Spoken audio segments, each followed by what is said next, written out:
On हो गया। ओम शांति।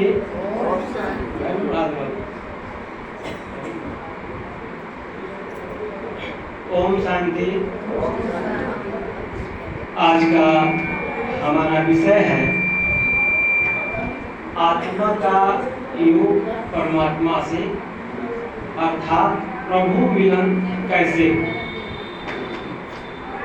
अब योग शब्द जो है वो सुनने में थोड़ा कठिन लगता है, लेकिन कठिन है नहीं, क्योंकि योग का अर्थ होता है जोड़ना या मिलना या याद करना। ये तीनों एक ही चीज है। तो अगर हम याद करना कहते हैं या मिलना कहते हैं तो सहज लगता है। दुनिया में लौकिकता में सभी लोग योग करते हैं। बच्चे का योग माँ से है, माँ का योग पति और पिता से है, भाई का भाई से है, भाई का बहन से है, विद्यार्थी का अध्यापक से है, कर्मचारी का अधिकारी से है, पेशेंट का योग डॉक्टर से है। सब लोग योग अर्थात जुड़े हुए एक दूसरे से।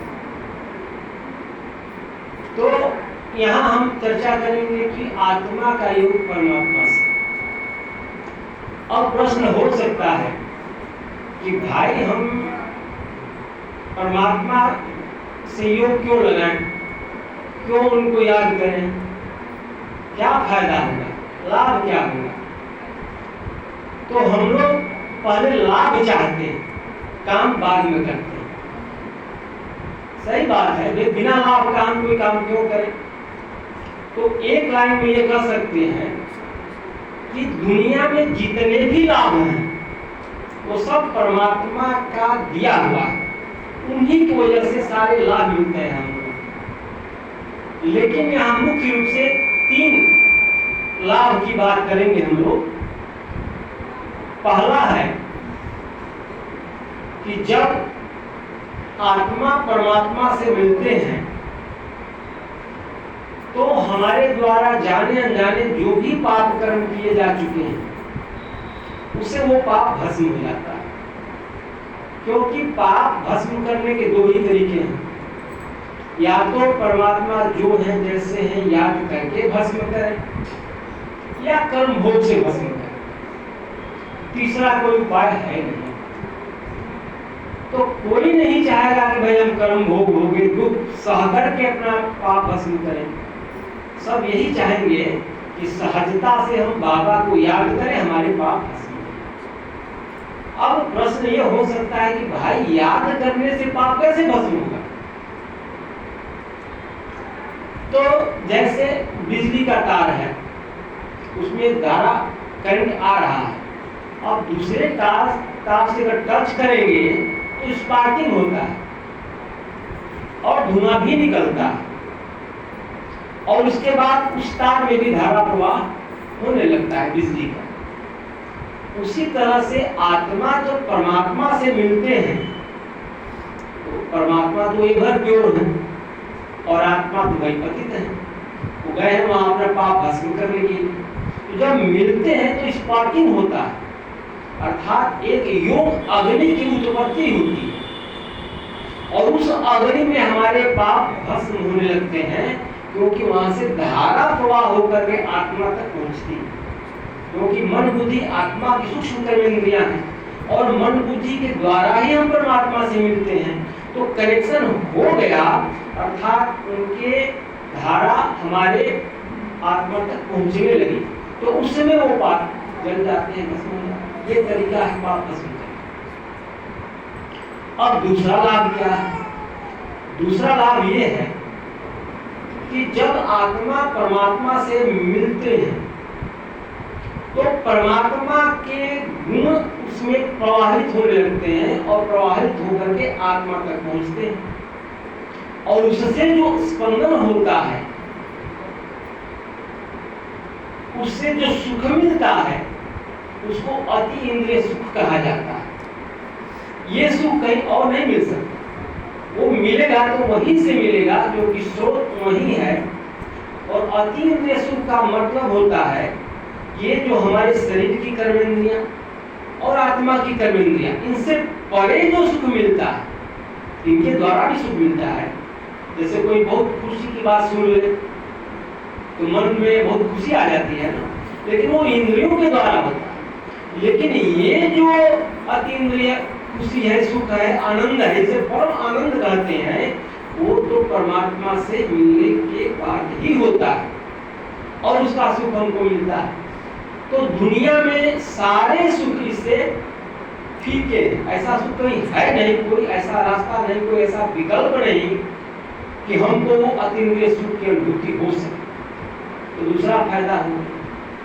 तीसरा फायदा ये होता है कि जब हम परमात्मा के सानिध्य में रहते हैं, उनकी याद में रहते हैं, उनके अंग संग रहते हैं, उनकी छत्र छाया में रहते हैं, तो उनका पूरा सहयोग हमको मिलता है 100%।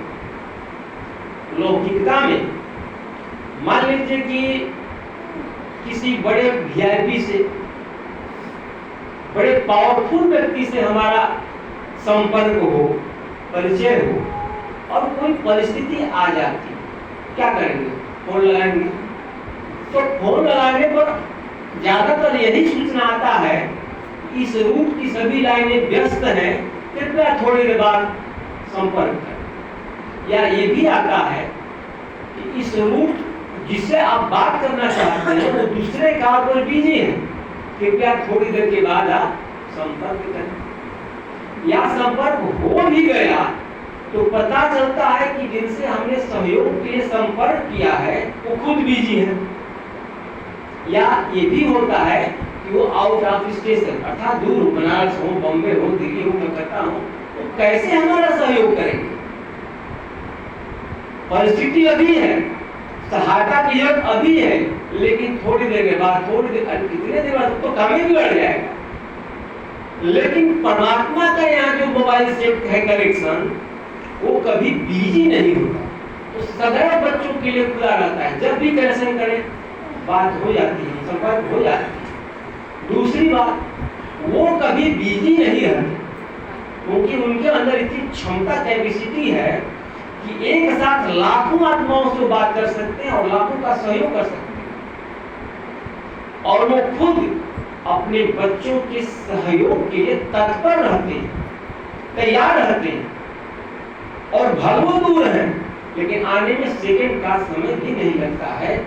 इसलिए सहयोग हमारा उनको सदैव सुलभ रहता है। जैसे एक बार एक आदमी था, तो परम भक्त था परमात्मा का, हमेशा उनको याद करता था, उनके बताए रास्ते पर चलता था, श्रीमत पर चलता था वो आदमी, और जहां भी वो जाते थे तो उनको साथ लेकर जाते थे बाबा। एक बार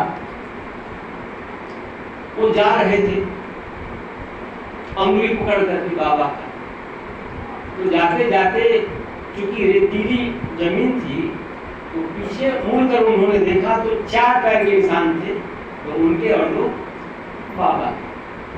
जाते जाते कुछ दूर गए तो परिस्थिति आई, तब उन्होंने पीछे मुड़कर देखा तो 2 ही पैरों के निशान थे। तब उन्होंने कहा कि बाबा, अरे हम तो आपके साथ थे, आपका उंगली पकड़कर चल रहे थे, लेकिन परिस्थिति के समय आप हमारा साथ छोड़ दिए। तब बाबा ने कहा कि बच्चे, मैं तब भी तुम्हारे साथ था और अब भी तुम्हारे साथ हूं। ये जो 2 पैर के निशान तुम देख रहे हो वो तुम्हारे नहीं है, वो तो मेरे हैं, क्योंकि उस समय मैं तुमको अपने गोद में उठा लिया था, तुम तो मेरी गोद में थे। तो वो बच्चा बड़ा खुश हुआ और अपने विचार जो आए थे उल्टे, उसके लिए शर्मिंदा हुआ, माफी मांगा। तो इस तरह से समझने की बातें हैं कि परमात्मा का सहयोग सदैव हमारे साथ है। अगर उनके अंग संग है तो दूर चले गए तो फिर वो जिम्मेदार नहीं। तो इसीलिए ये याद जो है ये बहुत महत्वपूर्ण है। याद माना उनकी छत्र छाया में रहना। अब ये मुख्य रूप से 3 लाभ हम लोगों को मिल गया। अब प्रश्न ये उठता है कि भाई हम सहजता से याद कैसे करें? ऐसी कौन सी विधि है कि सहज रूप से हमारे उनकी याद रहे हमको? क्योंकि हर लोग सहजता चाहते हैं, आसानी चाहते हैं, इसका नाम भी है सहज राजयोग। तो बिना विधि की सिद्धि नहीं होता। अब विधि क्या है? तो जैसे आसन होता है बैठने के लिए, जैसे कुर्सी है, सोफा है, चौकी है, चारपाई, जो भी है उसके 4 पाए होते हैं। सबके 4 पाए हैं ना। अब चारों पाए अगर मजबूत हैं तब तो व्यक्ति आराम से बैठ सकता है, अपना काम कर सकता है। अगर कोई एक पाया कमजोर हुआ या टूटा हुआ तो नहीं बैठ सकते, आराम से नहीं बैठ सकते हैं। उसी तरह से सहज राजयोग के भी आसन के 4 स्तंभ अर्थात 4 पाए अर्थात 4 बैठने के लिए पाए हैं। अब 4 पाए में कौन कौन से हैं? तो पहला है सत्य संग, दूसरा है शुद्ध भोजन, तीसरा है पवित्रता और चौथा है दैवी गुणों की धारणा। ये 4 पाए। बारी बारी से इसके संबंध में हम लोग चर्चा करेंगे। तो पहले सत्य संग। तो दुनिया में सत्य तो एक परमात्मा ही है, इसलिए उनको सत्यम शिवम सुंदरम कहा जाता है। तो परमात्मा का संग ही सत्य संग है। अब वो संग कैसे होगा? वो संग होगा जब उनके सानिध्य में रहेंगे और उनके महावाक्यों को सुनेंगे, उसका अमल करेंगे, उस पर चलेंगे, तो ये सत्य संग में हम हैं। अब संग का रंग तो बहुत लगता है। कहा गया कि संग तारे और कुसंग गोरे। अगर संग सत्य है, श्रेष्ठ है, तो प्रभाव हम पर भी पड़ता है। जैसे मान लीजिए कि लोहा काला होता है। अब काले लोहे को अगर आग में लगाते हैं तो कुछ ही समय के बाद वो लोहे का रंग आग का हो जाता है, वो भी लाल हो जाता है, वो भी आग की तरह से गर्म हो जाता है। अर्थात थोड़ी ही देर में संग का रंग उस पर भी लग गया ना। उसी तरह से जैसे बारिश का पानी है, तो बारिश का पानी एकदम शुद्ध होता है, इसको डिस्टिल्ड वाटर कहा जाता है। लेकिन वही बारिश का पानी अगर समुद्र में गिरता है तो खारा हो जाता है, संग लग जाता है। वही समुद्र का पानी गंगा जल में गिरता है तो गंगा जल हो जाता है। लेकिन वही समुद्र का पानी अगर नाली में गिरता है तो नाली का पानी बन जाता है। वही बारिश का पानी मिट्टी में गिरता है तो मटमैला हो जाता है, गंदा हो जाता है। और वही बारिश का पानी केले पर पड़ता है तो कपूर बन जाता है। और वही बारिश का पानी सीप के मुंह में पड़ता है तो मोती बन जाता है। ये है संग का रंग। जैसा संग मिला उसका रंग चेंज हो गया, परिवर्तित हो गया। उसी तरह से अगर हम सत्य संग में हैं तो हमारा भी परिवर्तन गारंटेड होगा। अर्थात परमात्मा के जो गुण हैं वो हमारे अंदर समाहित होते जाएंगे और हमारा श्रेष्ठ जीवन बन जाएगा। दूसरा, शुद्ध भोजन। कहते हैं कि जैसा खाएंगे अन्न वैसा बनेगा मन। अर्थात भोजन का मन पर बहुत ज्यादा प्रभाव पड़ता है। कैसे पड़ता है? जैसे जब भोजन हम ग्रहण करते हैं तो पहले वो पचता है, फिर उसका रस बनता है, फिर उसका खून बनता है और खून पूरे शरीर में प्रवाहित होता है। आत्मा के निवास स्थान यहाँ होता है तो खून की पहुंच वहां तक भी जाता है, आत्मा तक जाता है। तो जब वहां तक जाएगा तो जरूर है जो भोजन हम किए हैं उसका प्रभाव पड़ेगा ही पड़ेगा। अब प्रश्न ये है कि शुद्ध भोजन किसे कहेंगे? तो भोजन का पूरा विस्तार हम लोग अगले दिन करेंगे। अभी संक्षेप में थोड़ा सा चर्चा हम लोग करेंगे कि शुद्ध भोजन क्या है।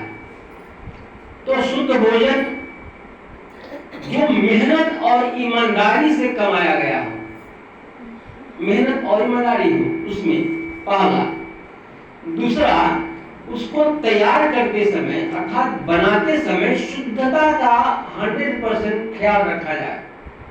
पानी से बढ़िया से धो करके अच्छा करके उसको शुद्धता से किया जाए। तीसरा, बनाने वाला भी शुद्ध हो, नहा धोकर ठीक हो, उसकी मानसिक वृत्ति सही हो। और चौथा, जब भोजन बनाया जाए तो मन के अंदर संकल्प रहे कि ये भोजन जो हम तैयार कर रहे हैं ये परमात्मा के भोग के लिए तैयार कर रहे हैं। मन में यही संकल्प हो कि परमात्मा के भोग के लिए तैयार कर रहे हैं, और जब परमात्मा उसको स्वीकार करेंगे तो प्रसाद हम भी ग्रहण करेंगे। अगर यह संकल्प रहा तो भोजन प्रभावित होगा और शुद्ध हो जाएगा। लेकिन वहीं अगर संकल्प में कोई गड़बड़ी आ गई, जैसे मान लीजिए किसी से लड़ाई हो गई, सुबह सुबह झगड़ा हो गया, उसे बहुत अपमानित किया, बहुत उल्टा सीधा कहा, मन तो खिन्न है और कमजोर है, हम उसका जवाब नहीं दे पाए। या बाबा के बच्चे हैं तो बाबा तो मना करते हैं कि भाई लड़ाई तो करना दूर, किसी से खड़ा होकर बोलना भी नहीं है, तो नहीं बोलेंगे। लेकिन मन में तो संकल्प चलेगा। अब मान लीजिए कि भिंडी का भुजिया भूज रहे हैं और मन में संकल्प चला कि आओ तुमको बीसी में भूज देंगे, आओ तुमको परेशान कर रहे हो, आओ भूजेंगे तुमको बीसी। अब वो भिंडी का भुजिया शाकाहारी होते हुए मांसाहारी बन गया। अब वो भोजन जो करेगा तो निश्चित उसको प्रभावित करेगा, वो भी क्रोध करेगा, लड़ाई झगड़ा होगा। इसलिए ये प्रभावित होता है। और ये कैसे प्रभावित होता है इसको भी जानना जरूरी है। अब शरीर में 3 ऐसी कर्मेंद्रियां हैं जिनके द्वारा हम शक्ति ले भी सकते हैं और दे भी सकते हैं। वो 3 कर्मेंद्रियों में पैर है, ये हाथ है और ये आंख है। इन 3 कर्मेंद्रियों के द्वारा हम शक्ति लेते हैं, शक्ति देते हैं, जो संकल्प हमारे अंदर होता है। इसीलिए हम अपने से श्रेष्ठ जनों का, तपस्वी का, साधु संतों का पैर स्पर्श करते हैं हाथ से, ताकि उनकी तपस्या की जो शक्ति उनके अंदर है उनके पैर से होते हुए हमारे हाथ द्वारा हमारे में आ जाए। दूसरा, कहते हैं कि थोड़ा हमारे सर पर हाथ रख दीजिए। हाथ रख दीजिए माना आपके अंदर जो शक्ति है वो हाथ के द्वारा हमारे अंदर समाहित हो जाए। और तीसरा, आंखों से, मन के अंदर जो संकल्प चलते हैं आंखों से वो निकलता है। इसलिए कहते हैं कि हे प्रभु थोड़ा हम पर कृपा दृष्टि कर दीजिए। या साधु संतों से, ऋषि मुनियों से भी कहते हैं कि थोड़ा हम पर कृपा दृष्टि दीजिए, अर्थात अपनी जो शक्ति है वो दृष्टि के द्वारा हमारे अंदर प्रभावित कीजिए। इसीलिए योग के समय दृष्टि लेने और देने की ये परंपरा चलती है कि जिसके पास शक्ति है अगर दृष्टि मिलती है तो वो शक्ति दृष्टि के द्वारा उसके अंदर समाहित हो जाती है और मिल जाता है। इसी तरह से भोजन तैयार करते समय भी जैसा हम भोजन बनाते हैं जो संकल्प रहेगा उसको वो प्रभावित करेगा। इसलिए हमको भोजन बनाते समय सिर्फ संकल्प हो, सफाई हो, सच्चाई हो, वो भोजन जो ग्रहण करेगा उसका बुद्धि भी श्रेष्ठ हो जाएगा। 2 हो गया। तीसरा, पवित्रता। अब पवित्रता माना शुद्धि। तो पवित्रता के विषय में संक्षेप में अभी हम लोग चर्चा करेंगे, क्योंकि इसका विस्तार पवित्रता विषय को हम लोग सुन चुके हैं, जो नहीं सुने सुन लेंगे यूट्यूब पर। तो पवित्रता माना शुद्धि। अब देखिए, शुद्धि तो बहुत जरूरी है। बहुत से लोग समझते हैं कि पवित्रता माना ब्रह्मचर्य हो गया, काम खत्म। ब्रह्मचर्य तो है लेकिन वही संपूर्ण नहीं है, उसके अलावा शुद्धि अब से दो तरह की शुद्धि, एक बाह्य शुद्धि, एक आंतरिक शुद्धि। बाह्य शुद्धि को हम पानी से नहा करके धो करके स्वच्छ वस्त्र पहन करके बाह्य शुद्धि अपना लेंगे, लेकिन मानसिक शुद्धि कैसे हो? जबकि मानसिक शुद्धि भी जरूरी है, क्योंकि अगर मन में शुद्धि नहीं है तो हम पवित्र नहीं। और मन का ही खेल है, बाबा से मिलेंगे मन के द्वारा ना, और मन ही में अशुद्धि है, कैसे मिलेंगे? जैसे एक बार जूते ने शिकायत कर दिया कि भाई हम तो चाहे कपड़े के बने हों, चाहे प्लास्टिक के बने हों, चाहे चमड़े के बने हों, हम तो आपके पैरों की रक्षा कांटों से, कंकड़ों से, सर्दी से, गर्मी से हमेशा रक्षा करते हैं, सुरक्षा करते हैं, आपकी सेवा में रहते हैं हम। लेकिन जब आप मंदिर में जाते हैं तो हमको बाहर निकाल देते हैं, अपने चले जाते हैं। तब कहा कि भाई तुमको इसलिए हम निकालते हैं कि तुम्हारे ऊपर किचरा रहता है, धूल रहता है, मिट्टी रहता है, तुम गंदे रहते हो, इसलिए तुमको बाहर निकाल देते हैं। तब जूते ने बड़ा अच्छा जवाब दिया कि वो ठीक है, हमारी धूल मिट्टी तो आपको दिखाई दे गई, लेकिन जो आप अपने मन के अंदर किचरा लेकर जा रहे हैं, गंदगी लेकर जा रहे हैं, उसका क्या? बड़ा अच्छा जवाब था उसका। तो इस तरह से मानसिक शुद्धि बहुत ही महत्वपूर्ण होता है, मन की शुद्धि। जैसे कहा कि निर्मल मन जन सोई मोहि पावा, मोहि कपट छल छिद्र न भावा। परमात्मा कहते हैं कि जिसके अंदर सच्चाई सफाई है, मैं उसी को प्रेम करता हूं। जिसके अंदर ईर्ष्या, द्वेष, छल, कपट आज भरा हुआ है, मैं तो उसकी तरफ देखता भी नहीं हूं।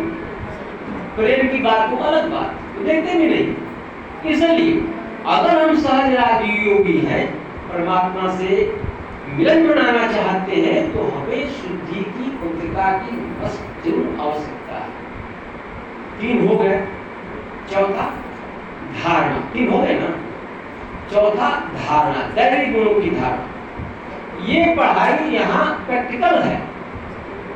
प्रैक्टिकल माना जो भी बाबा कहते हैं हम सुनते हैं, वो सुने और अपने अंदर धारण करके तब उसका महत्व है। ऐसा नहीं कि सुने और उधर निकाल दिए, धारण नहीं किया, कोई महत्व नहीं। जैसे मान लीजिए कि हमारे घर में तरह तरह की मिठाइयाँ हैं, रसगुल्ला है, रसमलाई है, खीर मोहन है, लाल मोहन है, धरा हुआ है, रखा हुआ है, हम देख रहे हैं, हमारे पास ही है। लेकिन जब तक उसको चखेंगे नहीं, खाएंगे नहीं, तो स्वाद मिलेगा नहीं मिलेगा। उसी तरह से हम अच्छी अच्छी बातें सुनते हैं, अगर वो धारण नहीं हुई तो उसका कोई मतलब नहीं। जैसे देवता होते हैं, मनुष्य होते हैं और असुर होते हैं। अब ये तीनों कोई अलग अलग नहीं है। मनुष्य ही अगर दैवी गुण को धारण कर ले तो देव पद को प्राप्त कर लेते हैं, और मनुष्य ही अगर आसुरी अवगुणों को धारण कर ले तो असुर कहलाते हैं। बात आ गई धारणा पर। इसीलिए जो भी हम लोग विषय ले रहे हैं, टॉपिक्स ले रहे हैं, वो धारणा की ही सारी क्लासेस है। उसको हम सुने और धारण करें तो हमारी उन्नति स्वतः होगी। अब ये जो है 4 पायों की बात हो रही है कि राजयोगी जब कनेक्शन करेंगे, बाबा से मिलन मनाएंगे, तो उनका आसन का आधार स्तंभ कौन कौन से हैं और वो कितने मजबूत हैं। ये चारों पाए जितना मजबूत होंगे, हमारा कनेक्शन योग या सहजता से हो जाएगी। अगर कोई पाया हिलता डुलता रहेगा, कमजोर रहेगा, तो दिक्कत आएगी। इसीलिए बहुत सी बातें क्या करें, हमारा योग ही नहीं लग रहा। कैसे लगेगा? पहले अपने पायों को ठीक कीजिए, चेक कीजिए कौन सी पाए में गड़बड़ी है, ठीक कीजिए, योग लग जाए। तो इस तरह से अब प्रश्न ये कि भाई क्या करें हम। हमारा आसन तैयार हो गया, चारों पाए हमारे ठीक है, और क्या करें? तो उस आसन पर बैठ जाए। कौन सी आसन? स्थिति रूपी आसन। ये जो चारों पाए की स्थिति है उस पर हम बैठ जाए और मन बुद्धि को ले जाए परम धाम ले जाएंगे, क्योंकि बाबा परम धाम रहते हैं। तो जिससे मिलना होता है उसके यहाँ जाना पड़ता है ना, तो वहाँ जाएंगे तो हमसे मिलन होगा। अब यह एक प्रश्न ये आ जाता है कि कैसे पता चलेगा कि हम परम धाम ही पहुंचे, किसी दूसरे ग्रह नक्षत्र पर तो नहीं पहुंच गए और वहां जाकर बाबा को ढूंढ रहे हैं। तो इसके लिए पहचान है। पहचान ये है कि बाबा परम धाम अर्थात ब्रह्मलोक में रहते हैं, तो वहां का कलर लाल होता है, कलर मतलब रंग। ब्रह्मलोक का परम धाम का कलर जो होता है वो लाल होता है, और बाबा के किरणों का रंग सफेद होता है। जब सफेद और लाल मिलता है तो सुनहरा कलर बन जाता है, तो बाबा की किरणें सुनहरी होती। अगर ऐसा है तो हम सही पहुंचे हैं अपनी मंजिल पर। अब इसमें एक बात आती है, कई लोगों को भ्रम हो जाता है, और ये हमारा समाधान कार्यक्रम इसीलिए है कि भ्रम का समाधान करना है, नहीं तो भ्रम में रह जाएंगे। तो भ्रम ये हो जाता है, कुछ लोग कहते हैं कि बाबा की किरणों में 7 रंग होते हैं। 7 रंग तो सूर्य नारायण की किरण में होती है, जिसको हम इंद्रधनुष के समय देख सकते हैं। परमात्मा में कोई 7-8 रंग नहीं होते हैं, वो तो एक ही है, सुनहरा कलर। अब कहेंगे कि इसका क्या प्रमाण है, कैसे हम आपकी बात मान लें? तो प्रमाण तो है, और वो 3 प्रमाण है।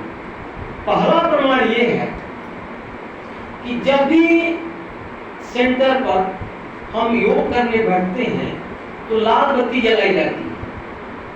वो ब्रह्मलोक के लाल कलर का प्रतीक है। लाल ही जलता है, कहीं हरा नीला जलता है नहीं, ना जलता है, लाल जलता है। तो इससे सिद्ध होता है कि ब्रह्मलोक का कलर लाल है। दूसरा प्रमाण क्या है कि जहां भी हम परमात्मा के किरणों को चित्रों के द्वारा देखते हैं, उसमें गोल्डन कलर, सुनहरा कलर ही दिखाई देता है, बाकी नीला लाल पीला नहीं दिखाई देता। और उसका प्रमाण सामने देख लीजिए, देखिए कोई है किरण में जो सुनहरा ही न है, ये दूसरा प्रमाण हो गया, प्रत्यक्षम किम प्रमाण कहा जाता है। और तीसरा प्रमाण ये है कि जो आत्मा मन बुद्धि के द्वारा परम धाम जाती है, वो अपने मन बुद्धि के द्वारा देखती है कि वो कलर कैसा है, वहां का वातावरण कैसा है, तो देखते हैं उसे। तो यही दिखाई देता है कि चित्र ऐसे तो नहीं बना है ना, जो गया है वो देखकर ही जो चित्र बनाया हुआ है। तो वहां यही दिखा देता है कि ब्रह्मलोक लाल रंग में बाबा की सफेद किरणें सुनहरी होकर के चारों तरफ फैल रही। अब जो परम धाम गया ही नहीं, वो तो सूरज की किरणें ही देखेगा और 7 रंग 8 रंग की बात करेगा। तो इस तरह से ये वहां का बाबा की किरणों का पहचान है। तो अगर ऐसा है तो समझ लीजिए कि हम परम धाम पहुंच चुके और बाबा से मिलन मनाना आरंभ कर दीजिए। तो सारी जो ये लाभ बताई गई, तो सारे लाभ हमको महसूस तो होने लगेंगे, तुरंत अतीन्द्रिय सुख मिलने लगेगा। सहयोग तो बाद में मिलेगा, लेकिन प्रतीत होगा कि सहयोग तो साथ है, तो सहयोग तो होना गारंटेड है। और सत्य का संग, ये बातें थी ना।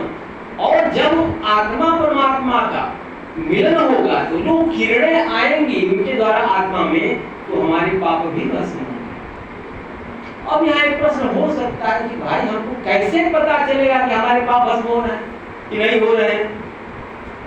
तो उसके लिए पहचान ये है कि जब हमारे पाप भस्म होंगे तो हम हल्का महसूस करेंगे, हल्कापन आएगा, क्योंकि पाप जो है बोझ होता है, तो हमें भारी किए होता है, तो हल्कापन आएगा।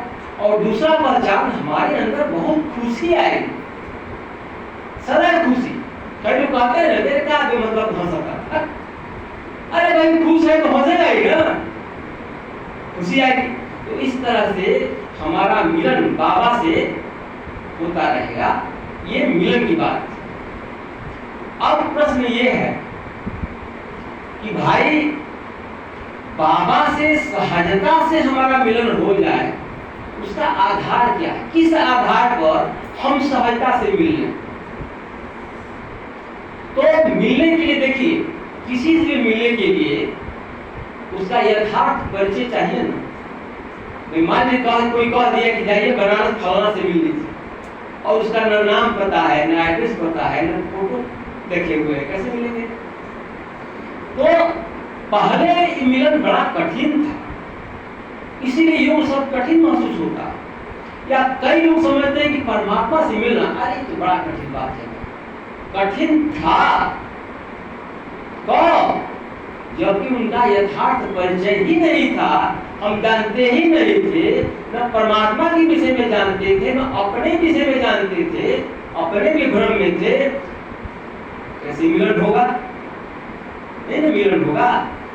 तो ये जो मुलाकात है, परिचय हमको हो गया, पिछले चिंतन में ये हो गया है, परमात्मा के यथार्थ परिचय विस्तार से हम सुन चुके हैं, और स्व का परिचय भी विस्तार से लोग सुन चुके हैं। जो नहीं सुने हैं यूट्यूब पर सुन लेंगे। तो मिलन सहज हो गया, लेकिन और भी सहज कैसे हो, इसके लिए 4 आधार है। 4 में पहला है परिचय के आधार पर, दूसरा है संबंध के आधार पर, तीसरा है प्रेम के आधार पर, और चौथा है प्राप्ति के आधार पर। ये 4।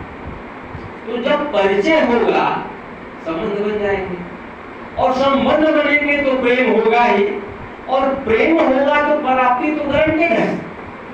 ये चारों एक दूसरे से जुड़े हुए। तो पहले हमें परमात्मा का परिचय मिला, यथार्थ परिचय, इसे हम लोग जान चुके हैं, विस्तार में भी जान चुके हैं। जब परिचय मिल गया तो उनसे हमारे संबंध जुड़ गए। संबंध मुख्य 4, माता पिता, टीचर, गुरु और साजन, ये 4 मुख्य हैं। बाकी सारे संबंध उनसे हैं। ऐसा कोई संबंध नहीं है जो उनसे हम नहीं जोड़ सकते। इसलिए बाबा कहते हैं कि देह सहित देह के सारे संबंधों को भूल करके मुझ एक बात को याद करो, अर्थात तुम्हारे मन को जो संबंध खींच रहा है उसको तोड़ करके हमसे जोड़ दो। नहीं खींचेगा और हमारा निर्विघ्न रूप से उनका कनेक्शन हो जाएगा। ये 4 आधार। तो अब 4 आधार तो हो गए, अब 4 अवस्था। ये 4 आधार पर अवस्था हमारी कैसी होगी वो विचार। जैसे परिचय के आधार पर, अब किसी से परिचय है तो उसको हमको याद करना पड़ता है। नहीं, बहुत से लोगों से परिचय है, कब परिचय हुआ, ट्रेन में हुआ, बस में हुआ, रास्ते में हुआ, ऑफिस में हुआ, कहाँ हुआ, सोचना पड़ता है ना। जैसे जब कोई घर में फंक्शन पड़ता है तो निमंत्रण लिखने बैठते हैं तो परिचित का लिस्ट में सोचते हैं भाई फलाना, पता ना उसका क्या नाम था, कहाँ मिले थे, याद करना पड़ता है ना। तब जाकर याद आता है तो उसका नाम लिखते हैं। कोई नहीं याद आता है छोड़ देते हैं, जाने तो यादें नहीं तो क्या लिखे। और दूसरा संबंधी, जैसे हमारे संबंधी हैं जो नाते रिश्तेदार हैं, काका, नाना, मामा, पापा, फूफा, ये सब है ना, मौसा मौसी, तो संबंध है तो उनको क्या याद करना पड़ेगा, वो स्वतः ही याद रहते हैं और फटाफट उनका नाम हम लोग लिख देते हैं। अर्थात संबंध के आधार पर हमको याद करने की मेहनत नहीं पड़ती, वो स्वतः याद रहते हैं। और तीसरा प्रेम के आधार, जिससे प्रेम हो जाता है उस याद को कहते हैं समाने वाली याद। वो याद अंदर समा जाती है, निकालने पर भी नहीं निकलती है। लौकिकता में भी किसी किसी प्रेम होता है तो चाहे कि भूला जाए तो भूलता है। जैसे माता का बच्चे के साथ प्रेम है, वो बच्चा कहीं भी हो, बॉम्बे हो, कलकत्ता हो, दिल्ली हो, क्या माँ उसको भूल जाती है? क्योंकि वो तो अंदर समाया हुआ है। कोई भी काम करते, कहीं आते जाते हो, हमेशा यही सोचती रहती है कि बच्चा पता ना खाया होगा, नहीं खाया होगा, अच्छे से होगा, नहीं होगा, सोचती है, याद करती है, क्योंकि वो अंदर में समा चुका है, वो भूल भी नहीं सकती चाहती हो। प्रेम। और चौथा प्राप्ति के आधार। अब जिससे प्राप्ति होगी उसको याद करना पड़ेगा, मान लीजिए कोई कहे कि भाई कल 10 बजे हम आपको 10,000 रुपये देंगे, कर दिया, अब उसकी धूम में लग गए, रात में नींद नहीं आई, रोज उठे थे 5 बजे, 2 बजे उठकर बैठ गए, पता नहीं कब भोर होगा कब सुबह होगा। क्यों? प्राप्ति हुई ना भाई। अब सुबह उठे, झटपट नहा धोकर तैयार हो गए, भले ही वो 6 बजे नहाते उस दिन 6 बजे नहा धोकर तैयार हो जाएंगे। अरे 10 तो अपने समय को ना बजेगा, लेकिन इतनी बेचैनी है, इतना याद उसको सता रहा है मिलने के लिए, बेचैन है। अब घड़ी देखेंगे, अरे बीबी 8 बजा, ए बाबू देखो तो थोड़ा घड़ी बंद नहीं ना है, आगे स्लो चले, थोड़ा मिलाओ तो मोबाइल से। वो इतना बेचैन है, इतना सता रहा है वो, कि उसको लगता है कि घड़ी है तो बंद है तो स्लो है। अरे कभी सुबह हुआ, अभी तक 8 बज रहा है, कब 10 बजेगा, कब 10 बजेगा। अगर इस बीच में किसी ने भी खटखटा दिया दरवाजा, दौड़ कर जाते हैं, आ गया क्या, दरवाजा खोलते जाते हैं तो कुत्ता है वहां, खोलो कुत्ता आ गया। तो इस तरह से कई बार दौड़ कर जाते हैं, दरवाजा खोलते हैं, निराश होकर लौटते हैं। वो इतना बेचैन किए हुए है, क्योंकि मामला 10,000 रुपये का, वो देने आएगा, और जब आता है तो मिलन में कितनी खुशी होती है ये तो वही जानेगा। मिल गया, क्या मिल गया? पैसा मिलन भाई। तो उसी तरह से परमात्मा से हमारा परिचय हुआ, संबंध बने, सारे संबंध, तो प्रेम हो गया, और प्राप्ति वो तो अखुट है भाई। परमात्मा से प्राप्ति कोई गिन कर सकते हैं क्या? वो तो अखुट है। अरे इतना बड़ा उन्होंने प्रकृति दिया, सूर्य चांद दिया, वायुमंडल दिया, हवा दिया, सब दिया, जो खत्म ही नहीं होता, अखुट प्राप्ति, तो उनको हम कैसे भूल सकते हैं? जैसे एक बार एक सेठ जी थे, सेठ जी बहुत धनिक थे, धनवान थे, और ये जो महामारी अभी आई हुई थी, महामारी आई थी ना, कोरोना वाली, तो इसमें ज्यादातर लोगों को ऑक्सीजन की कमी हो जाती, तो इसमें लगा करके नाक में आर्टिफिशियल ऑक्सीजन दिया जाता था उनको, तो थोड़ा सा वो स्वस्थ होते थे। तो उसी तरह से सेठ भी गए हॉस्पिटल, डॉक्टर ने उनको वेंटिलेटर लगा दिया, ऑक्सीजन चलने लगा, दवा होने लगा, होते होते 1 हफ्ते के बाद वो सेठ जी स्वस्थ हो गए। सेठ जी स्वस्थ हो गए तो डॉक्टर ने उनको बिल दिया, इधर ध्यान दे, डॉक्टर ने उनको बिल दिया कि भाई ये सेठ जी ये दवा का खर्चा, ये आपको जो फल फूल खिलाया गया उसका खर्चा, ये बेड का खर्चा, ये डॉक्टर की फीस, ये मेंटेनेंस की फीस, और ये ऑक्सीजन की फीस। अब जब उन्होंने बिल का विवरण सुना तो सेठ जी की आंखों से आंसू गिरने लगे। डॉक्टर ने समझा कि लग रहा कि पैसा इनके पास कम है, क्योंकि 2 लाख का बिल है, इसीलिए ये आंसू बहा रहे हैं, रो रहे हैं। तो डॉक्टर ने कहा कि सेठ जी आप चिंता मत कीजिए, हम आपके बिल में डिस्काउंट कर देंगे, आप घबराइए नहीं। तब सेठ जी ने कहा कि डॉक्टर साहब हमारे पास पैसों की कमी नहीं है, हम 2 लाख रुपया आपको तुरंत दे देंगे। ये आंसू पैसे बिल की वजह से नहीं आ रहे हैं, ये आंसू इसलिए आ रहे हैं कि हमारा 55 वर्ष का उम्र हो गया, और परमात्मा ने हमको जन्म लेते ही इतना ऑक्सीजन दिया कि 55 वर्ष हम भरपूर सांस लेते रहे, लेकिन कोई बिल उन्होंने नहीं दिया, कोई चार्ज उन्होंने नहीं किया, और आप 1 हफ्ते के ऑक्सीजन पर इतना रुपया का बिल उठा दिया। हमको तो उनके प्रेम में आंसू आ गए भाई, वो कितना हमसे प्रेम करते हैं, इतना अखुट खजाना देने के बाद भी कोई चार्ज नहीं, सब फ्री ऑफ कॉस्ट। तब डॉक्टर बड़ी शर्मिंदा हुई और उनका द्वारा निकला ये अखंड प्राप्ति।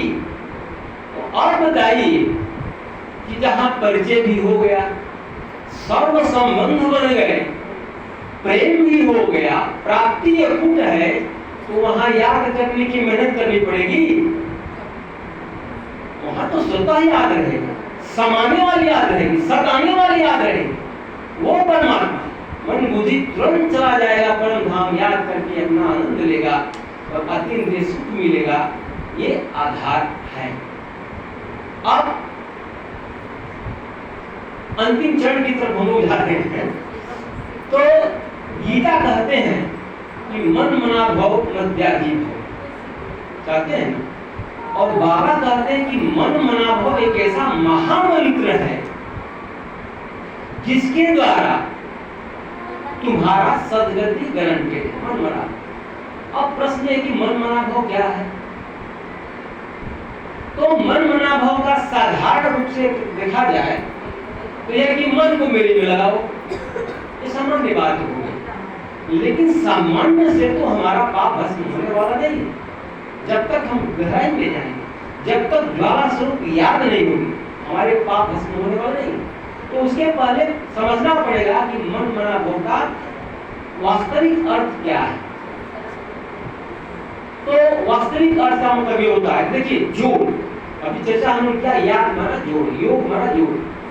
अब जोड़ दो तरह का होता है, एक को गांठ बांध दीजिए तो अभी जोड़ हो गया, और दूसरा वेल्डिंग कर दीजिए तो भी जोड़ हो गया। लेकिन दोनों में कितना अंतर है? गांठ वाला जोड़ अगर बिजली सप्लाई आ रही है तो स्पार्क करते करते टूट सकता है, या रस्सी का है तो वो गांठ खुल सकता है। लेकिन अगर वेल्डिंग हो गई वो तो नहीं टूटेगा, खुलेगा। अर्थात वेल्डिंग वाले तार में धारा प्रवाह चलता रहेगा, उसमें कोई विघ्न नहीं आएगा। उसी तरह से मन मना भव का अर्थ होता है अपने मन को, भाव मन होता है प्रेम, अपने मन को बाबा के प्रेम में समाहित कर दे, उसमें विलीन कर दे।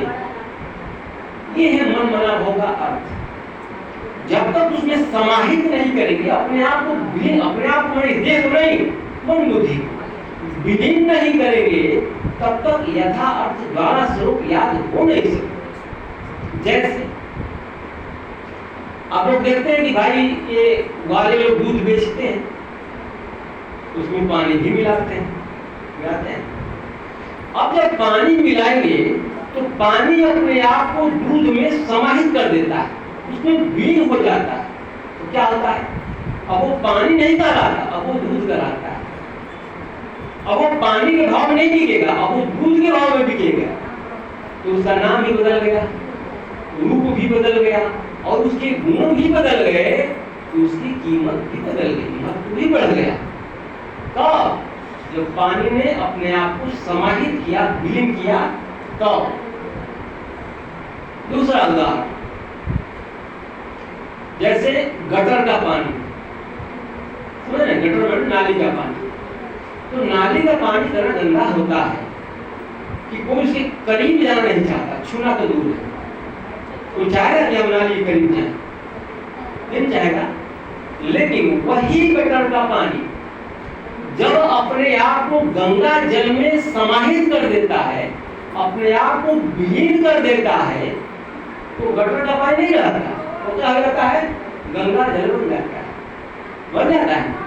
तो जिस गटर के पानी के नजदीक हम नहीं जाना चाहते थे, वही जब अपने आप को गंगा जल में समाहित कर दिया, उसमें विलीन हो गया, गंगा जल बन गया, तो उसे नहाते हैं, पीते भी हैं, और देवताओं को भी अर्पण करते हैं, क्योंकि वो गंगा जल हो गया, तो गटर पानी नहीं रहा। उसी तरह से हमने जो पाप कर्म किए जाने अनजाने, तो गटर के पानी की तरह ही ना है भाई।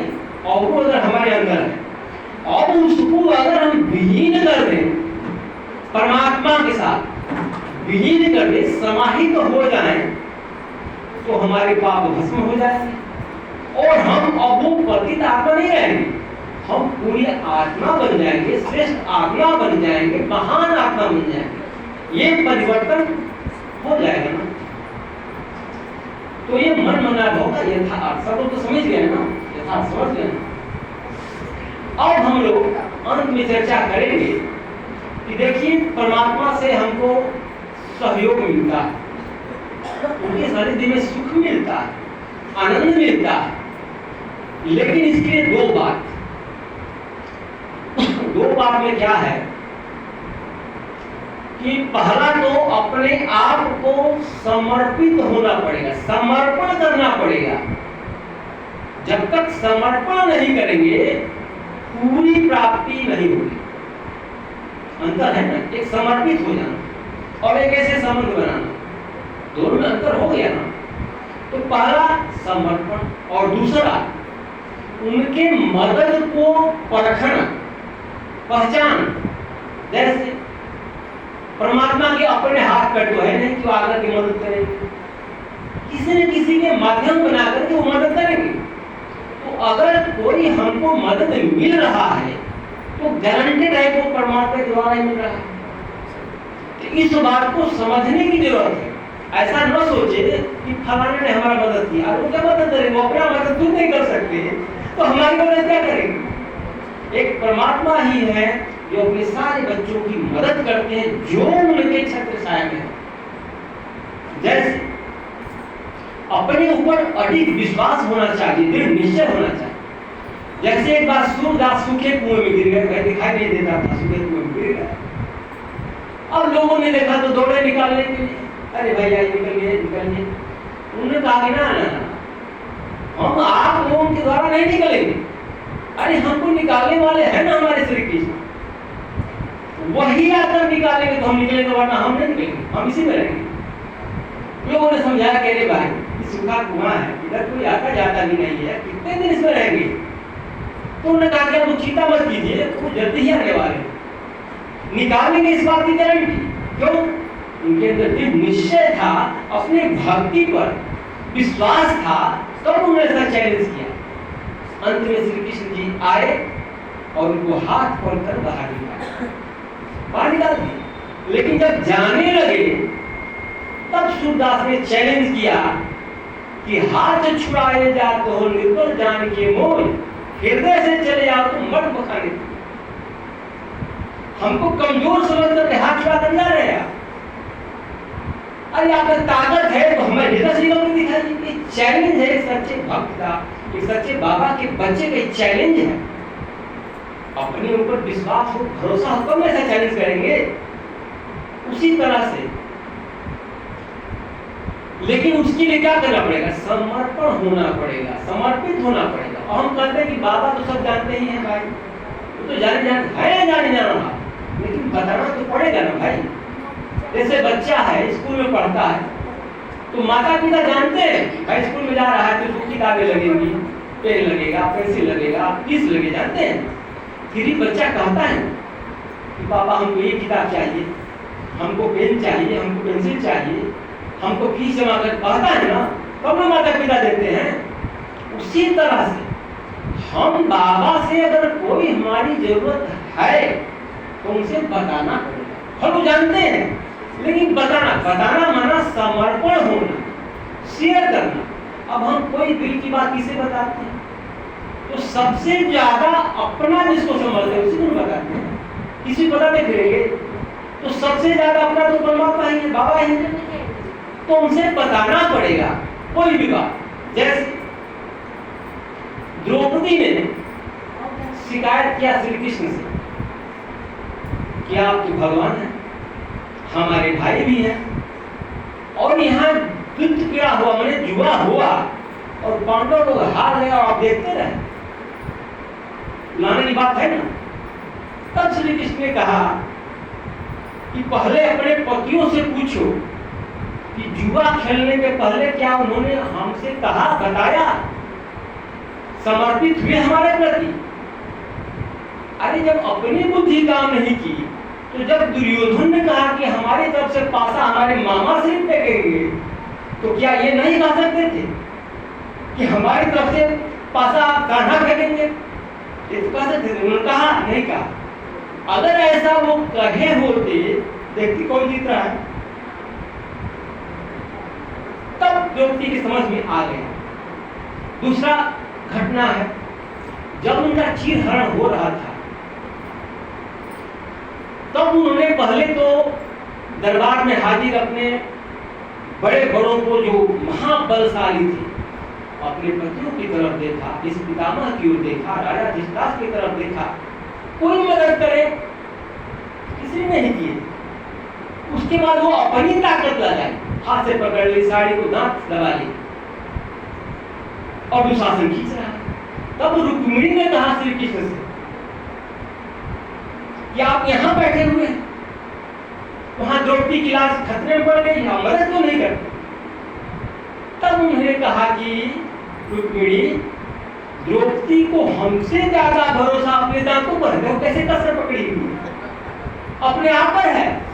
अरे वो हमसे कहेंगे तब ना मदद करेंगे, वो पहले अपना जोर आजमाइश कर ले। और यही हुआ, दुशासन ने झटका दिया, रात से साड़ी छूट गई और तब उसने सरेंडर हो गई, हाथ ऊपर कर दी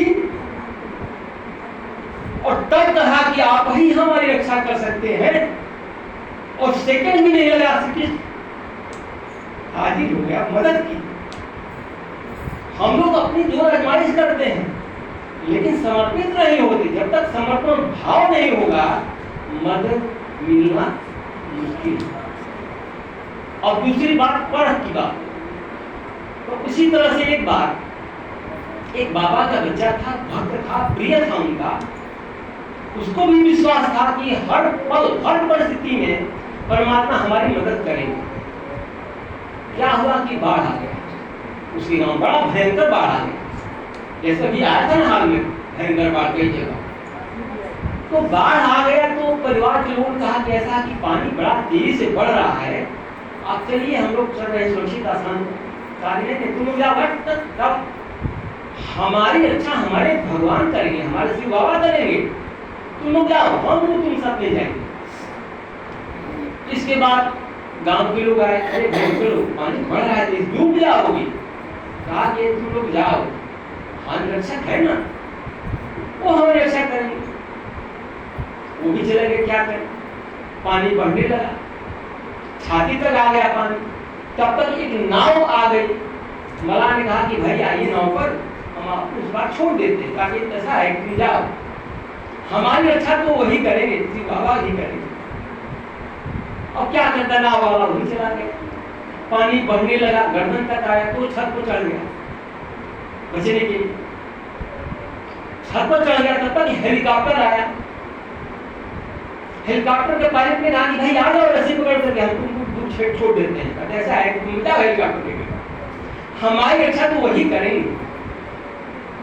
परिणाम क्या हुआ, पानी बढ़ा और वो डूबकर मर गया। तब उसने कहा कि हे बाबा, अरे मैं आपका इतना परम भक्त, आपका बच्चा, आपके हर आज्ञाओं का पालन करता हूँ, आपने हमको डुबाकर मार दिया, हमको बचाने आप नहीं आए। तब उन्होंने कहा कि देखो, हम पहले भी तुम्हारे साथ थे, उस समय भी थे, हमने पहले तुमको परिवार वालों से कहा कि इसको ले जाओ, तुम नहीं माने।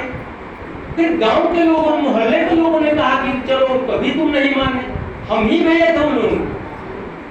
इसके बाद नाव को भी हम ही भेजे थे कि भाई हमारा बच्चा है, डूब रहा है, उसको बचाओ, फिर भी तुम नहीं आए, छत पर चले गए।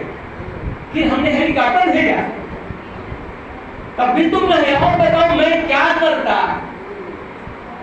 तो ये है परख की शक्ति। परमात्मा जो भी हमारे दिमाग में टच करते हैं उसको समझना चाहिए, ये परमात्मा कर रहे, वैसा हमको करना चाहिए। नहीं करेंगे तो यही हाल होगा। इसलिए कहा अंत में, इसलिए कहा कि जो हंसते नहीं हैं समझिए वो गरीब है। जो हंसते नहीं हैं समझिए वो गरीब है, और जो हंसते हैं समझिए वही प्रभु के करीब है। ओम शांति।